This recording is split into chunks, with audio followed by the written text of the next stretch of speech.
Sebenarnya kalau sudah ngerti polanya, makan sekali sehari itu cukup. Kalau udah ngerti polanya. Tapi sekali makan berkualitas. Itu kata kuncinya. Sisanya nanti, katakanlah ini siang nih, ini ada pagi, ini malam. Kan gitu. Maka, kalau kita cuma makannya sekali sehari aja, tapi berkualitas gitu kan, apa yang terjadi? Yang terjadi, ini kan kita nggak makan. Sebulan sini kalau makan pun buah sayur atau lebih banyak sayuran. Ya. Sayuran itu tidak terlalu banyak kalorinya. Seratnya tinggi. Otomatis tubuh akan terkondisikan terus untuk apa? Untuk dalam kondisi tanda kutip lapar. Kalau lapar itu muncul, sekarang maka tubuh akan memakan sel-sel yang rusak yang dikenal sebagai autofagi. Autofagi itu bisa muncul kalau kita lapar. Jadi kalau Anda pengen turun berat badan, laparnya dilamain. Minum tetap ya, tetap minum. Ya, kadang-kadang saya biasa karena udah sering gitu kan, kadang 15 jam, 20 jam saya nggak makan, tapi minum. Tapi untuk saya pribadi, kalau Anda nggak cocok nggak usah diikutin. Ya tidak semua orang sama. Tapi itu efeknya apa? Efeknya kalau autofagi sudah berjalan atau terjadi dalam tubuh kita, maka sel kanker akan dia makan, sel rusak akan dia makan, asam urat, pokoknya yang rusak-rusak itu dimakan semua. Jadi tubuh kita itu dokter terbaik. Apalagi Anda ngerti dari beberapa jenis sayuran itu punya kemampuan atau membersihkan yang luar biasa. Contohnya apa? Golongan cruciferous namanya. Golongan cruciferous itu contohnya brokoli. Jadi brokoli kemudian asparagus itu sayuran-sayuran yang kalau kita makan, kita rebus sedikit ya, kita steam sedikit, itu dia bisa membantu proses detox di badan kita. Ya, kalau nggak ada mungkin nih kayak seledri oke lah, atau mungkin apa tuh daun selada gitu, seperti itu juga bisa. Ya, jadi banyak pilihannya. Nah, inilah saya katakan spare part yang Allah buat. Jadi kalau boleh saya katakan obatnya kita itu ada di mereka-mereka ini Pak Bu. Ini apa nih? Jamur. Sudah pernah bikin sup jamur yang pernah saya share di feed?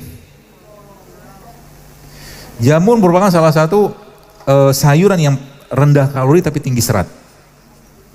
Jadi kalau Anda malam tuh pilihan, salah satu pilihan kalau tetap pengen makan, ini jamur.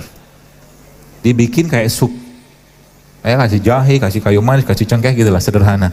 Kasih sedikit mungkin wortel atau apa. Dia seratnya tinggi dan dia bisa mengikat racun-racun di badan. Itu jamur. Itu luar biasa. Jadi kalau kita lihat kayak ini tuh memang subhanallah, memang Allah udah maha baik banget menciptakan ini kepada kita. Contoh ini mungkin ketumbar. Tumbarnya bos sekalian itu efeknya ke pembuluh darah luar biasa tumbarnya. Ya kasih air panas sedikit, masukin, kasih madu, selesai. Anda bisa minum teh ketumbar dan manfaatnya luar biasa. Perut akan hangat, BAB akan enak. Hanya mengganti gelas, coba isi gelasnya. Ya Masya Allah kan. Tomat nih. Tomat nih kalau Anda sedikit, jadi tomat ini paling baik dimakan apa dalam kondisi di steam, dikukus. Tomat punya satu bahan anti kanker namanya lycopene. Lycopene anti kanker pada tomat ini baru keluar dalam kondisi dia dikukus atau di steam. Tapi ya Anda harus makan tomat semuanya. Jadi yang disebut dengan whole food tuh kayak begini. Jadi lycopene itu ada dalam tomat, jangan dipisahkan. Jadi kalau Bapak Ibu minum vitamin itu sebenarnya tidak banyak manfaat. Vitamin sintetik ya, karena sudah terpisah dari induknya dia. Makanya sebenarnya gini, kalau Bapak Ibu lihat di sini kan ada kurma. Kurma ini ada gula, ada, tapi gula pada kurma banyak temannya. Ada besinya, ada vitaminnya, ada mineral segala macam. Beda dengan orang makan 1 sendok teh gula pasir dengan 1 kurma kayak begini, beda nasib. Beda nasib. Kenapa? Karena si gula tadi sudah kehilangan temannya. Paham ya? Nah, termasuk juga dengan beras. Beras itu sebenarnya saya tidak melarang Anda makan nasi putih, tapi nasi putih yang ada zaman sekarang sudah banyak sekali habis mineralnya, sisa cuma gula doang.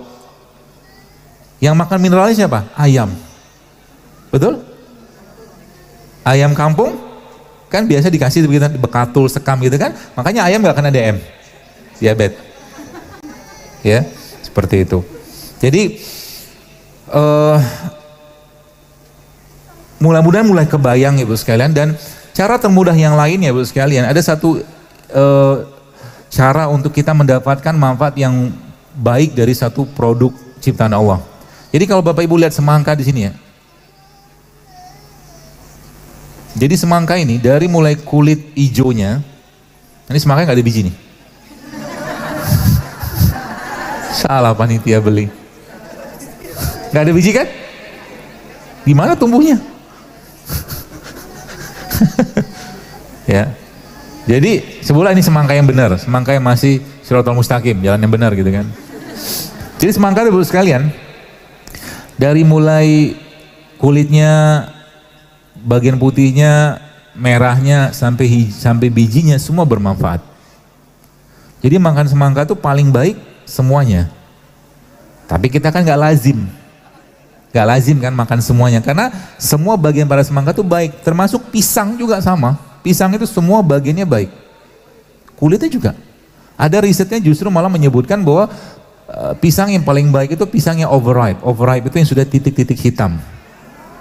Itu pisang yang sudah ada anti kankernya. Ya. Nah, paling banyaknya si bahan anti kanker atau serotonin, tapi serotonin itu paling banyak ada pada daging yang tadi, pada pisang yang sudah bertitik-titik hitam, dan yang nomor 2 paling banyak itu ada pada kulitnya. Jadi pisang itu bukan Anda bisa bikin smoothies, jus pisang. Dipotong ujungnya yang keras-keras itu, nanti dicuci sebentar, cari pisang kampung, jangan pisang yang kinclong. Pisang kampung itu kan dia tumbuh alami. Ya, itu nanti di blender ya sama kulit-kulitnya, bisa untuk makan bayi. Kasih kurma, kasih garam sedikit, jadi. Ya. Nah, bagaimana cara kita bisa mendapatkan makanan seperti ini secara baik, bahkan secara sempurna? Maka jawabannya adalah ya, biarkan dia larut dalam pelarut yang paling mudah. Namanya apa? Air. Maka semangka kayak begini, kalau Anda pengen makan, tanda kutip, makan kulitnya, makan bijinya, makan dagingnya, maka cemplungin aja ke air. Jadilah namanya infus water. Jadi infus water itu manfaatnya luar biasa sebenarnya. Ada sih beberapa yang tidak sepakat, ya silakan saja, tapi faktanya yang dapatkan manfaat justru sangat banyak. Ya. Dan tidak hanya kita pakai buah, kita juga bisa pakai rimpang kayak begini. Ya, rimpang nih isinya nih. Ada kayu manis, ada serai, ya. Anda minum 1 gelas air biasa dengan air rendaman kayak begini, itu beda Bu reaksi ke badannya. Coba aja kalau mau cobain. Ya. Air putih seperti ini paling cuman bisa menghidrasi, membuat badan kita lebih lancar buang air kecilnya. Tapi kalau kayak begini, nanti pencernaan kita akan lebih membaik. Kalau pencernaan sudah membaik, maka sudah saya jelaskan di awal tadi, 80% imunitas kita ada di mereka. Jadi pernah saya bilang kan, waktu saya sempat bikin di feed, saya bilang bikin selang-seling, hari ini the rule of 3, hari ini buah, besok rimpang, besok sayur. Coba baca lagi, ada tuh the rule of 3. Ada baca Bu? Udah dipraktekin? Ya, itu jadi the rule of 3. Jadi hari ini buah, besok sayur, besok lagi rimpang, atau selang-seling seperti itu. Itu efeknya luar biasa. Dan prosesnya biasanya yang saya tahu dari guru saya, itu untuk mendapatkan atau bahan ini keluar dengan baik, itu rata-rata 6 jam baru kita dapatkan. 6 jam. Dan adakah begini dicontohkan Nabi? Ada, Nabi tapi pakai kurma kering. Ya, yang kita sebut dengan nabis itu, air rendaman kurma. Kemudian pada 12 jam dia sudah mencapai titik maksimalnya, jadi jangan direfill lagi, buang aja. Ya, jadi buahnya dibuang. Ya, mau pakai masker juga boleh, bisa buat masker. Gitu. Jadi ini air kayak begini efeknya luar biasa.